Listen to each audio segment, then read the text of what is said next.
And good afternoon, producer Susan. Are you all recovered from the daylight savings time switch? Actually, I'm not. I've been on the struggle bus the last couple mornings. And how about your dog? Is he Oh, trying to wake you up and say, feed me? Because it's what are you doing, still sleeping or what? Or yeah, he's always ready to eat. he's always And, ready. and it's a beautiful day out. So, of course, I have the door open and is barking at all the passerbys. Right. Well, anyway, so today is Tuesday. We record these things on Tuesday. It's the 12th, March 12th. So you know what happens a week from today? Uh, no, it's a week from today. St. Patrick's Day. You got any Irish on your side of the family? No, St. Patrick's Day is on Sunday. Is it Sunday? Is it It's the on fifth? Sunday. All right. Well, did you go out and buy your corned beef? I didn't go buy it yet, but I will. I am planning to go have a big dinner like I normally do. And make sure you get a brisket and not a round. You got to do Yep. the brisket. Yep. All right. Well, you ready to rock and roll here? Yeah. What's on the agenda today? All right. Well, today's the March 12th. Daylight savings time started this past weekend. Our quote of the week is from Winston Churchill on the secret to success. Um, Stupidest thing I've heard all week is people who are paying more for a bottle of water than a bottle of vodka, and where that water comes from. Can you imagine paying more for a 750 milliliter bottle of water than you would for a bottle of vodka?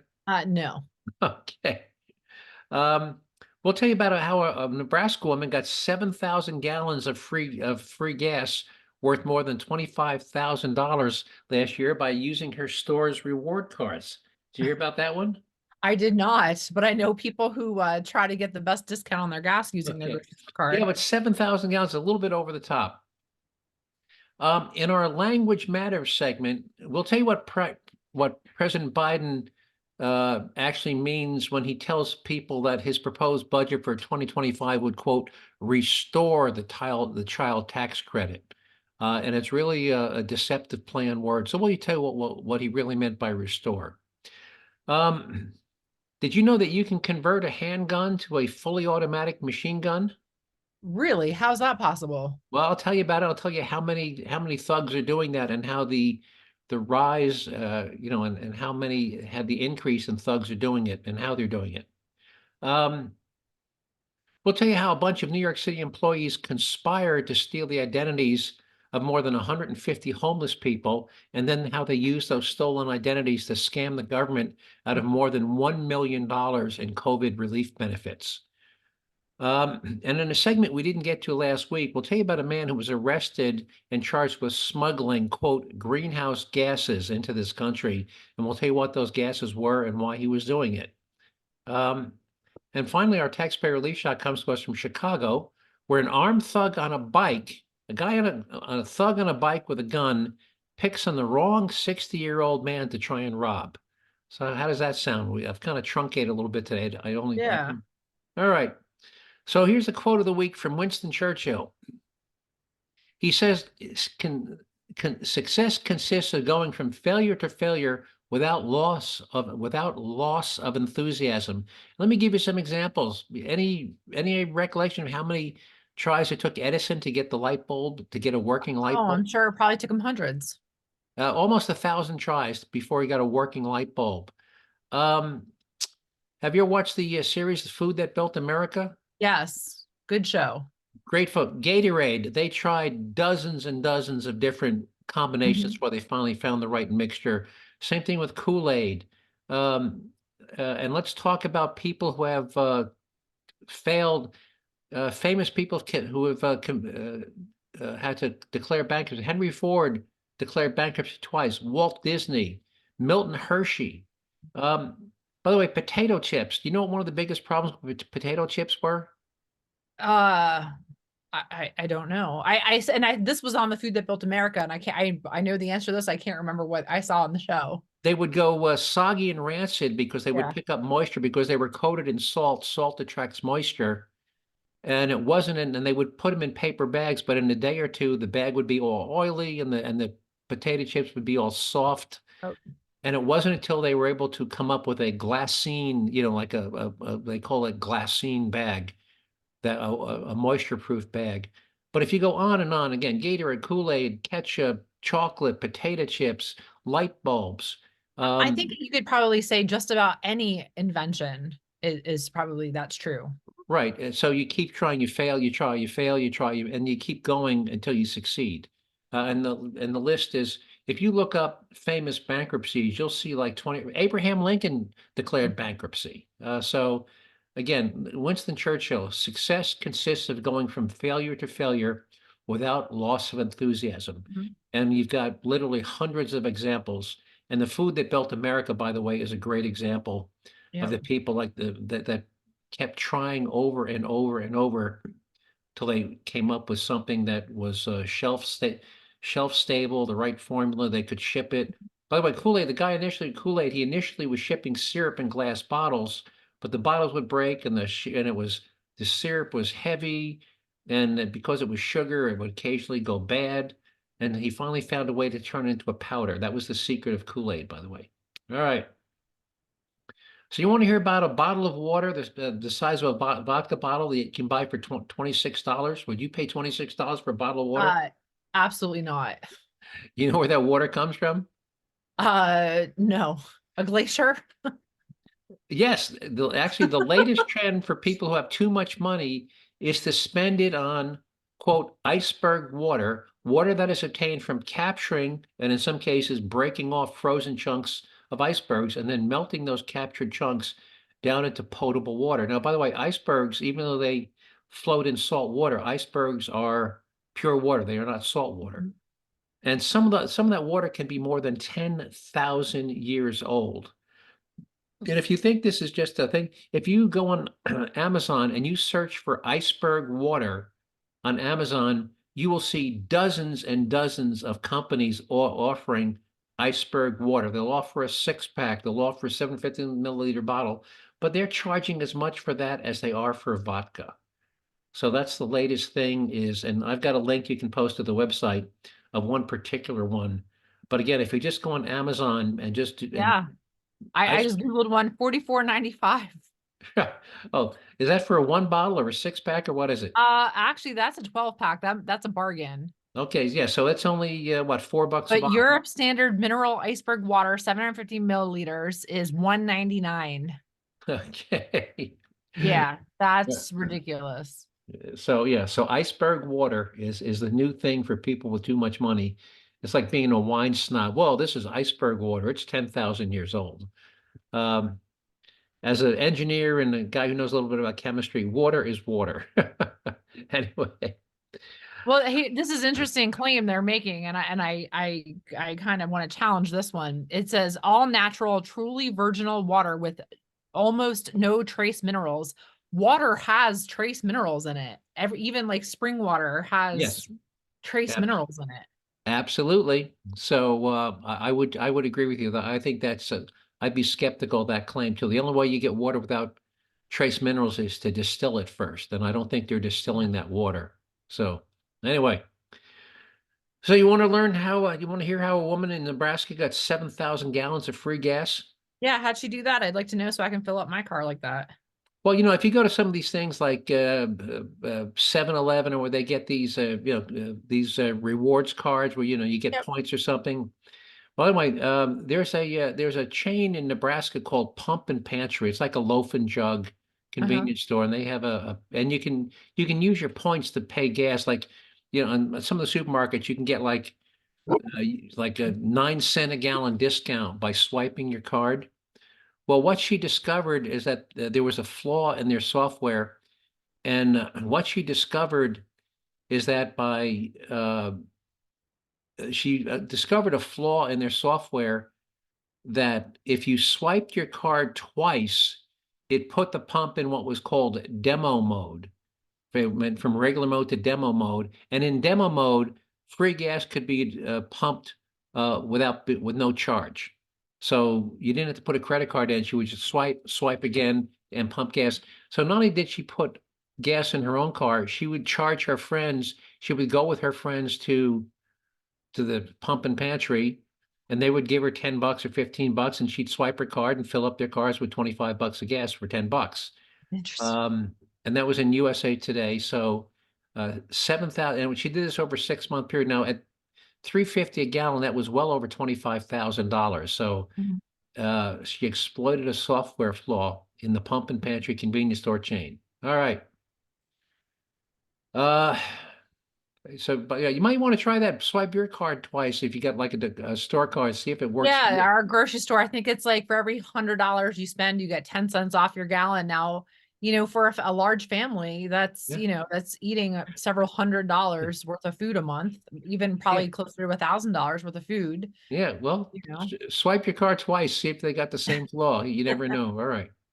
All right. So let's talk about uh the child tax credit. You probably don't have this. You're probably not aware of it, but if you make below a certain income, after you calculate your taxes, if you have minor children under the age of 17, you get a child tax credit. Now, prior to the Trump tax plan that went into effect on January 1st, 2018, the child tax credit was $1,000 per minor child. In other words, when you did your taxes, say you owed $5,400 in taxes, and then you said, "Oh, but I've got two kids under the age of 17." Well, you would take that 5,400 and you would reduce it by $1,000 each. So instead of paying 5,400, you pay 3,400. Well, the Trump tax plan took away personal exemptions, but to offset that, they doubled the child care tax credit to $2,000 per child. And as a result of that, a lot of families with two kids making between $60,000 and $65,000, that change in the child tax credit reduced their tax liability by more than 90%, and in some cases more than 100%. In other words, they went from being a net taxpayer to a net tax receiver. In other words, they got back more than 100% than what was withheld from their child tax credit, from their paycheck rather. So they wound up paying negative taxes. They got money back, even though they had a household income of, say, $62,000. Now, what happened for a very brief period of time during the COVID pandemic as part of the American Rescue Act, when everybody was getting an extra $300 a week in unemployment, and you were getting did you get your $1,400 stimulus check? That was a couple years ago. Right, right. Yeah. And part of It that was like was, 4 years ago. right, yeah, right. Well, it was during 2021. Was it Um, 21? Okay. anyway, but part of that American Rescue Plan was a temporary increase Mhm. of the child tax credit from 2,000 to 3,000. Remember, 2,000 was already double what it had been because it Mhm. was 1,000. Trump doubled it too.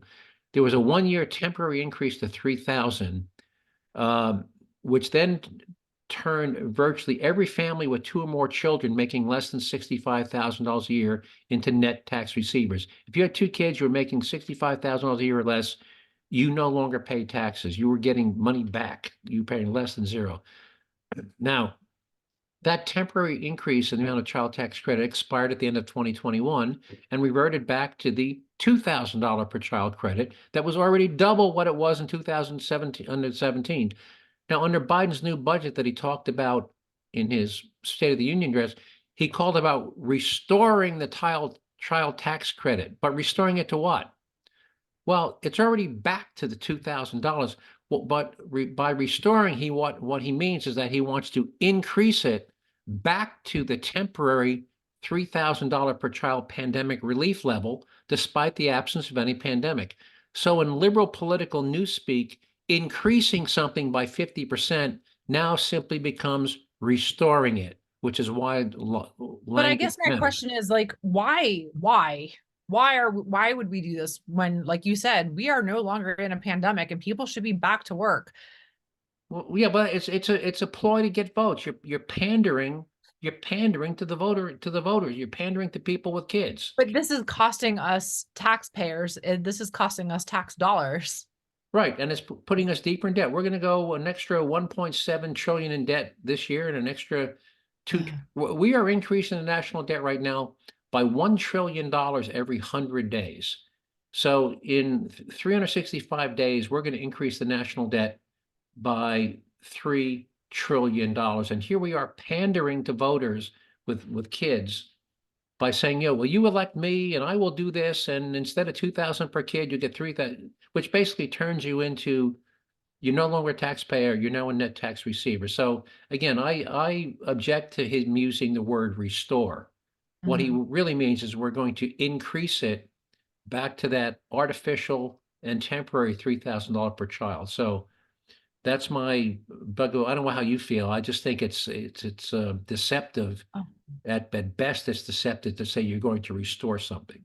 I Well, think we really need to take a look at what we're spending tax dollars on yeah, and I agree. Yeah, as an example, I don't think the U.S. Department of Education should exist. If your counties and state don't know how to run a school system without federal oversight, then I think you need different elected representatives. yeah.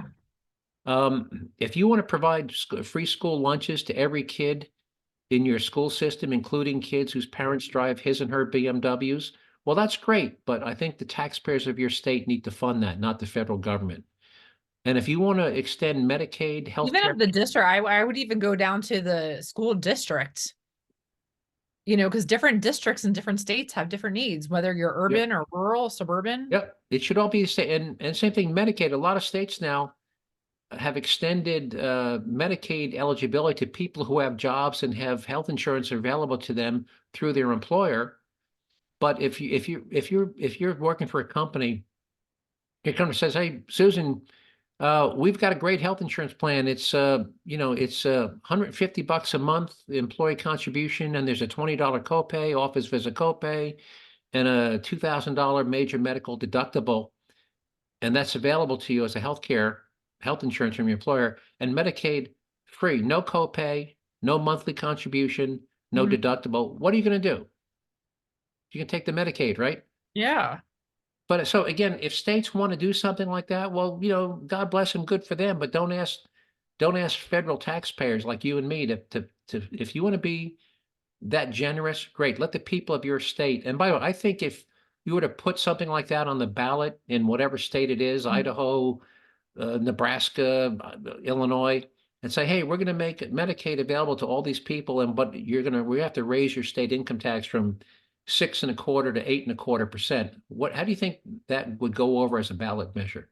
Oh yeah, that were definitely, I think it would cause people to pause and really think about that. And I think it needs to go back down to the district level, because what the district needs of my school district are versus the needs of inner city Philadelphia. That looks very different even at the state level. But I couldn't agree more. So um, anyway, so that's we're deeply the federal government's deeply in debt. By the way, the inflation number came out today. The increase from January to February was 0.4%. Now, that may not seem like a lot, but that's a 1-month change. 0.4%, if that continues times 12 months, what's 0.4% times 12? Uh, it's a little bit less than 6%. Well, almost five. 4.8%. Four Okay, times. yeah, 4.8. I said five. Yeah, so Right. yeah. So it had gone down to like 3.2, and now it's trending back up. So I mean, that's inflation almost a half a point, half a percent percent in, in 1 month, in one yeah. month. So again, inflation, and so we're spending all this money. By the way, Biden's budget proposal for next year is asking for $7.3 trillion and a $2 trillion deficit. That's his request to Congress. Anyway, uh, We you want to can't talk spend money we don't have. about anyway, you want to Basic talk about economics. you want to talk about machine guns? Yeah, how can I turn my pistol into a machine gun? Well, believe it or not, for all you have to do is change out the trigger. On a typically, it doesn't work for revolvers, but a typical semi-automatic pistol, when the receiver goes back, the slide goes back and it jumps the shell and comes forward, there's a little catch up above the trigger. There's a little cam and there's a little catch on it that stops the firing pin from going forward. Well, if you file off or replace that catch, when the slide goes forward and chambers the next shell, if that catch isn't there, the firing pin goes forward and strikes the back of the bullet, and the next bullet goes off. Well, now these are illegal, but you can buy online. You can get them from China, or you can go online. You can Google how to convert my handgun to fully automatic. And it's been around for years. But let me tell you what's happened between 2012 and 2016. Police departments in the U.S. Remember, that's 4 years, found 814 illegal conversion devices and sent them into the ATF, Bureau of Alcohol, Tobacco, and Firearms. Now, Yeah. figure 814 in 4 years is roughly 200 per year, right? Between 2017 and 2021, again, 4 years, that number had grown from 814 illegal conversion devices found in guns confiscated by the police to 5,400. That's 1,200 fully automatic handguns per year. Now these are only the ones the only ones that police are catching. But like when you go to this thing in Kansas City when they're spraying bullets, that's Yeah. what's happening. They're putting these 20-round magazines in and just holding the trigger back, and the Mhm. gun is literally emptying the entire magazine in 3 seconds. So that's what's happening in this country, that you got these thugs. This is the hot new thing, is to convert your Glock into a fully automatic. Yeah, and we don't need that. We don't need that. But it's unfortunate that it's become such a popular and easy thing to do. Um, and again, so you can order these things. No, they're legal to import. It's illegal to modify the gun. It comes with a severe penalty. But again, 1,200. Think about it, that's 100 a month. The police are catching 100 fully automatic handguns a month in this And country. I'm sure that number is just going to exponentially increase. Right. And remember, and that's just the ones they're catching. You have no idea how many are people are carrying around in their pants. But right now it's 100 a month. All right. So are you supposed to trust the city? Let's move on. You're supposed to trust the city worker? Supposed to. Well, last week in New York City, 18 New York City employees have been arrested in a $1.2 million fraud case that involves stealing identities of 170 homeless people and using those stolen identities to apply for and receive COVID pandemic unemployment benefits back in 2021. And here's a quote from the story. At least 18 New York City employees were arrested on Thursday for allegedly stealing the identities to get financial benefits during the COVID pandemic. The suspects are accused of impersonating homeless people at the beginning of the coronavirus pandemic and using their names to illegally get their pandemic benefits, including the $1,400 benefit check, by the way. Some of those homeless people had even died during the pandemic, but they continued to collect their benefits. The suspects included 5 Department of Homeless Services workers, as well as employees of the New York Police Department, the Metropolitan Transit Authority, the U.S. Postal Service, and the New York City Housing Authority. Remember we talked last Yeah. week about how 80 of those housing inspectors were. Yes. Anyway, prosecutors believe they are responsible for obtaining nearly 1.2 million in fraudulent benefits between April of 2020 and October of 2021. So that's crime and corruption in New York City. By the way, my belief, there's always crime and corruption in government. It's just a question of how much. Yeah. I don't think you'll ever have government without corruption, but this was just blatant, and particularly, stealing from the home. This was basically stealing from the homeless because they took all those $1,400 checks that the homeless were entitled to and took them for themselves, as well as filing for unemployment benefits on their behalf when actually they didn't qualify for unemployment. But they said they had been working, got laid off, and applied for unemployment benefits, even though those people weren't even qualified to receive them. So that's what was happening now. All right. Any comments before we move on? Yeah, like you said, it's everywhere. You just have to people need to question and Yep. Just need to know where to look. All right. yeah. So when I say greenhouse gas, what do you think about greenhouse gas? Emissions, Right. Like what kind of gases? industrial, you know, CO2? yeah, CO2 Yeah. emissions. Methane? Yeah. Okay. Well, this is the first ever prosecution in the U.S. uh, related to there's a law that was passed in 2020 called the American Innovation and Manufacturing Act. And by the way, we talk about greenhouse gases, we talk about companies creating greenhouse gases, but not smuggling greenhouse gases. So when I read this, I'm going, you don't smuggle greenhouse gases, you create them. Why would I mean, you can create CO2 out of the back of your car. You don't have to smuggle CO2. Well, what they found is a guy trying to cross the border from Mexico in a pickup truck. And he had the back of his pickup truck loaded with Freon refrigeration gases. Now, you remember a couple of years ago, you used to have things like R12. By the way, Freon is like Kleenex.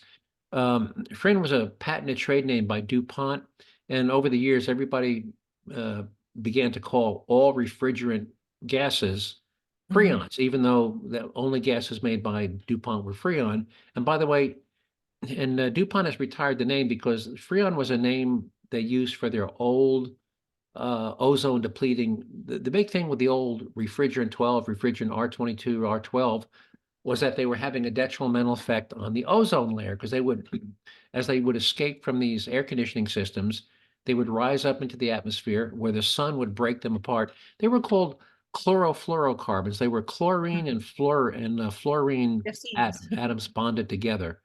Actually, hydrogen, chlorine, and fluorine, HFCs, hydrofluorocarbons. Anyway, those gaseous molecules would rise up into the troposphere. The sun would break them apart, and then the free chlorine would combine with the ozone. And ozone, by the way, is simply O3. It's an unstable oxygen molecule. Normally, we talk about when you go to the hospital and get oxygen, it's O2. It's two Mhm. oxygen molecules, O2, right? People say Yep. O2. Well, Yep. ozone is just O3. Except when the free carbon that was broken loose from a refrigerant gases got to the ozone, it would start to bond with those ozone and was destroying the ozone layer. So Congress passed a law say you have to phase out and stop using, and you can't manufacture and can't use any more air conditioning units that use R12 and R22. Now, there's still a lot of old cars and a lot of old air conditioning systems out there that still operate on R12 and R22. And what's happening, you can still buy it. Now, you can't produce it, but when somebody replaces their air conditioning or there's a big business now in recovering. So let's say you decide to replace your old air conditioning units, the guy who comes to do it, he's going to suck out all of that R12 or R22 out of your old air conditioning unit or your old refrigerator for that matter. And and you can send it to be recycled and purified. By the way, old refrigerators, the same thing. So you can still buy R12 and R22, but it is not virgin. It is recaptured and recycled, and it goes for ridiculous amounts of money. I'm talking like 50, 60 bucks a pound. Well, you can still buy virgin stuff in Mexico. So this guy went to Mexico in his pickup truck, loaded up the back of his pickup truck with jugs. I don't know if you've ever seen a refrigerant jug. Looks like a Uh-huh. propane. Yeah. And he tried to smuggle those into the United States, but instead of charging him with smuggling in refrigerant, which has been illegal for 20 years, they charged him under the American Innovation and Manufacturing Act, and they charged him with smuggling a greenhouse gas. So that's one of its kind. And how did the border crossing patrol agents, did they like test what was in no, how no, did they they just they out? they just saw the jugs, and the jugs were all labeled. Oh. The jugs were labeled. Um, so they found him with a truck full of HCFE 22. Anyway, um, that's a one of a kind. All right. So how much time we got? I got about 6 minutes. All right. Taxpayer relief shots. Why do we call them taxpayer relief shots? Well, let me play my favorite clip from the sheriff of Santa Rosa County, Florida. And here's what he had to say about it. Here we go. Turn this volume up. Somebody's breaking in your house, you're more than welcome to shoot them in Santa Rosa County. We prefer that you do, actually. Hopefully, you'll save the taxpayers money. And I think we have to go to Sheriff Grady Judd. I like this one too. But we have received information in social media that some of the criminals were going to take their criminal conduct into the neighborhoods. I would tell them, if you value your life, you probably shouldn't do that in Polk County, because the people of Polk County like guns. They have guns. I encourage them to own guns, and they're going to be in their homes tonight with their guns loaded. And if you try to break into their homes to steal, to set fires, I'm highly recommending they blow you back out of the house with their guns. All right, and that was Sheriff Grady Judd from Polk County. Anyway, and we call them taxpayer relief shots because it costs, if you want to arrest a guy and send him to jail for 10 years. That's $1 million of taxpayers' money. So this one comes to us from Chicago, where a thug on a bike with a pistol tries to rob a 60-year-old guy at an ATM machine at 5:30 in the morning. And here we go. This is Chicago's very own WGN Evening News at 4. A shootout today between a would-be robber and his victim turns deadly. The robber was killed. Good afternoon, I'm Ben Bradley. And I'm Lourdes Duarte. That gunman attempted to rob a man walking in the Auburn Gresham neighborhood early this morning. But the victim was a licensed concealed carry holder and defended himself. WGN's Andrea Medina is live at the 6th District Police Station at 78th and Halsted with the very latest on this case. Andrea. Ben and Lourdes, in this exchange of gunfire, the victim was shot 2 times, but is expected to be okay. Now the shooting remains under investigation. Surveillance video from the Marathon gas station store near 81st and Ashland shows a worker letting a man in early Friday morning. Employees say the man came here for assistance after getting shot. Once the man enters, he sits down on the floor and waits for help to arrive. Police say this 60-year-old man was shot in the arm and back. Officers roped off the gas station as this is one of 2 scenes police investigated in the Auburn Gresham neighborhood. The other was down the block by 82nd and Ashland, where a bicycle is surrounded with many evidence markers. According to CPD, the victim was at a nearby ATM around 5:30 a.m. when another man on a bike approached him, pulled out his gun, and demanded the victim's belongings. The 60-year-old man, who police say is a conceal and carry holder and has a valid firearm card, pulled out his own gun and the 2 exchanged gunfire. The suspect was hit several times and was taken to Christ Hospital, where he later died from his injuries. The victim was also taken to the same hospital, but he is expected to be okay. Now, 2 firearms were recovered at the scene. As of now, no word yet on the victims or the suspects' identities. We're live outside the 6th District Police Station. Andrea Medina, WGN News. So what do you think of that one? 60-year-old guy? Yeah, good for him for defending himself. But, and obviously this is where practice counts, right? Because they both got shot. But I don't know if you heard it. He said the perpetrator was shot several times, except obviously the 60-year-old guy was a better shot because he lived and the other guy, he was wounded, but the victim, his wounds weren't life-threatening. So that's why practice makes perfect. Anyway, anything you want to add before we sign off? Yeah, no, it's, are you planning your St. Patrick's Day dinner? I By the am. way, I it's bought my corned beef and cabbage and red potatoes today, so I'm all set. So, Yep. all right. Anyway, I want to thank everybody who listened to this podcast for giving up 30 minutes out of your busy day to listen to me ramble on about things I find of interest and importance. And I hope you found them as interesting as I did. If you want to see some of the materials and story links you heard me talk about today, producer Susan's going to put them up on the Jerzee Joe Show website at JerzeeJoe.com, which is J-E-R as in Robert, Z as in zebra, J-E-R-Z-E-E, JerzeeJoe.com.